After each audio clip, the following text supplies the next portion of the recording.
올해 초 두 눈을 질끈 감고 금융감독원 앞에서 삭발을 한 투자자들입니다.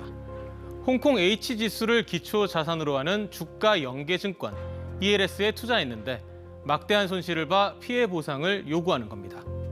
ELS는 특정 주식의 가격이나 주가 지수에 따라 수익이 결정되는 고위험 파생 상품입니다.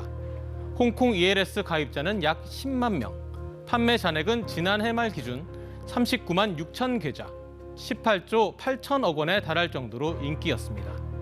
투자자들은 왜 위험을 감수하고 투자를 했을까요? 손실이 나기 힘들고 노후 보장에 좋다라는 안내를 받았다는 사람이 참 많다고 합니다. 통계를 봐도 노후를 대비하는 65세 이상 투자자의 비중이 20%가 넘습니다.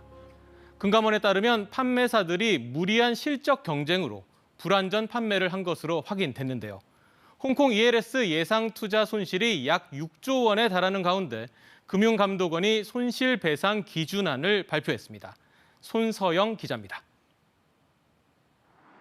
금융감독원은 오늘 은행 등 판매사들을 대상으로 1월부터 2달간 진행한 홍콩 ELS 관련 현장 검사 결과를 발표했습니다. 검사 결과 판매사들은 글로벌 주가지수 변동성이 큰 시기에 관련 상품 영업 목표를 상향 조정하거나 판매 한도를 확대한 것으로 나타났습니다.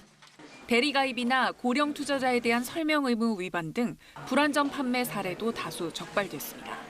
금감원은 이런 판매사 책임과 가입 당시 투자자 책임을 종합적으로 반영해 배상 비율을 결정하는 분쟁 조정 기준안을 내놨습니다. 판매사들은 판매 원칙 위반과 불안전 판매 여부에 따라 기본 배상 비율 20에서 40%가 적용됩니다. 불안전 판매를 유발한 내부 통제 부실 책임을 고려해 은행은 10%포인트, 증권사는 5%포인트를 가중합니다. 고령자 등 금융 취약계층인지, 최초 가입자인지 여부에 따라 투자자별로도 배상 비율을 차등 적용합니다. 예를 들어 ELS 가입 횟수가 20회를 초과하고 손실 경험이 있는 경우에는 배상 비율이 0%가 될 수도 있습니다. 반면 판매사 책임만 인정되는 사례, 즉 100% 배상도 가능하다고 금감원은 설명했습니다. 금감원은 실제 배상 비율은 20에서 60% 범위에 분포할 것으로 전망하고 있습니다.